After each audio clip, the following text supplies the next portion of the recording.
எல்லாருக்கும் ஹாய். நான் தாங்க ஒரு கருப்பொண்ணு. என்னோட ஒன் டே மார்னிங் ஷிஃப்ட்டோட ரொட்டீன் எப்படி இருக்குன்னு நான் உங்ககிட்ட ஷேர் பண்ண போகிறேன். என்னோட மார்னிங் ஷிஃப்ட் டைமிங் என்னென்னு பார்த்தீங்கன்னா 7 to 4. ஒர்க் ஃப்ரம் ஹோம்லேயே இருக்கிறதுல ஒரு பெஸ்ட்டான ஆப்ஷன் என்னென்னு பார்த்தீங்கன்னா எழுந்திருக்கிறதும் ட்ரெஸ்ஸிங் சென்ஸு தான். நம்ம கரெக்டாக லாகினுக்கு ஒரு 5 மினிட்ஸ்க்கு முன்னாடி எழுந்திரிச்சா போதும், கலகல நைட்டியோடையே வேலை பார்க்கலாம். இதே ஆஃபீஸ்க்கு போகிற மாதிரி இருந்ததுன்னா லாகினுக்கு 2 ஹவருக்கு முன்னாடியே எழுந்திரிச்சு கிளம்பி அவசர அவசரமாக ஓடுற மாதிரி இருக்கும். இங்கே அந்த கஷ்டமும் கிடையாது. லாகின் பண்ணிவிட்டு நம்மளோட வேலைகள்லாம் முடிச்சுட்டு அடுத்து என்னென்னு பார்த்தீங்கன்னா காலையில் சாப்பாடு தான். ஆல் ப்ராப்ளம் ஒன் சொல்யூஷன் சொல்லிட்டு ஒரு வீடியோ போட்டிருப்பேன். அதை இந்த வீடியோ கூட டேக் பண்ணுறேன், செக் பண்ணி பாருங்கள். ஸோ அதை குடிச்சிக்கிட்டே வேலையை முடிச்சிட்டேன்.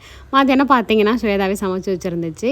காலிஃப்ளவர் சப்ஜியும் முட்டையும் சூப்பராகவே இருந்தது. சாப்பிட்டு முடிச்சுட்டு நான் வயிறு நல்லா திம்முன்னு இருந்தது. சாப்பிட்டோன்னே என்ன நமக்கு மதியானம் ஆஸ் யூஷுவல் பயங்கர தூக்கம் வரும். இன்றைக்கும் அப்படி தான் இருந்தது எனக்கு. ஆனால் நான் கண்ட்ரோல் பண்ணிவிட்டு தூங்காமே இருந்து வேலை பார்த்துட்டு இருந்தேன். ஸோ 4 மணிக்கு வேலையை விட்டதுக்கப்புறம் அப்பாடான்னு வந்து உட்காந்தாச்சு.